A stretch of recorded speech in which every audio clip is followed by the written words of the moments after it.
Today I'm going to do a really quick demonstration of how to vacuum seal your own glass mason jars with a non-electric method using this brake bleeder, automotive brake bleeder here. There's a lot of these on the internet that use a brass brake bleeder, and there's some people have said that they're worried about lead contamination, so this is one that's made out of really sturdy plastic. It's not going anywhere anytime soon. It's a pretty darn solid device.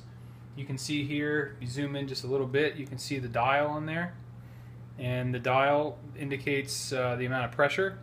And so basically what we're trying to do is get this up to the 20 there, which is equivalent to a food saver vacuum sealing device.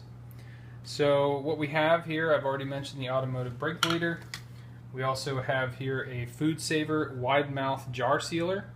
Now this is an accessory you can purchase directly from Amazon. Both of these things you can get from Amazon. You see the links right underneath the video there.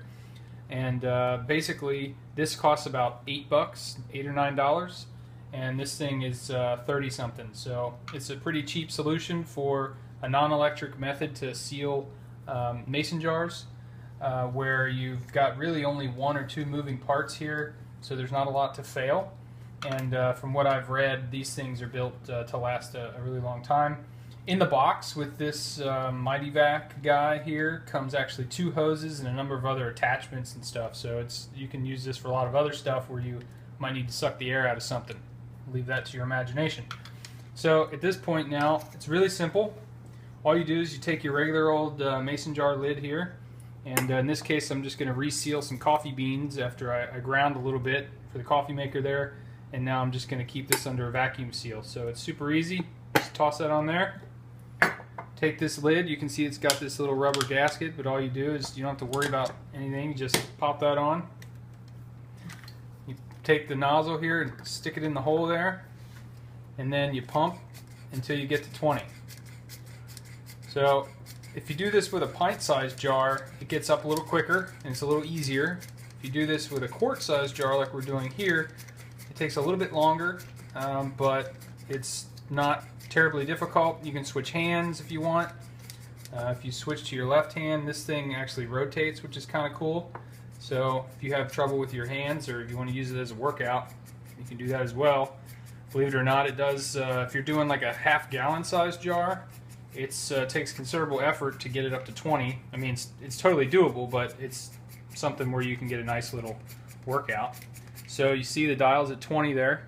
You might pump it a few more times just to get it right around 20. You're not going to hurt anything if you go over 20, but 20 is enough. And then you'll listen, hear the little pop. So the jar is sealed.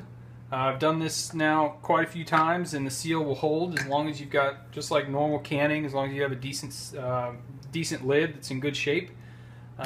This method's only good for dry goods, by the way. But anyhow, now you've got this sealed. You can see it's vacuum sealed. It's not going anywhere. And then I'll let you hear. It's a little trick if you take a spoon and just sort of walk it up the thread there. Once you get to the top, now listen.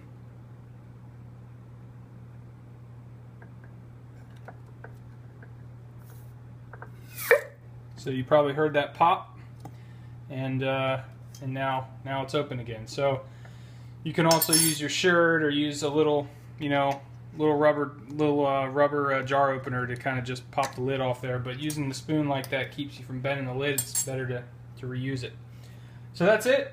Pretty simple. Less than $50 if you order from Amazon. You have Prime. You get free shipping and all that. And I had this thing in 2 days, and I was able to start sealing jars. So pretty cool.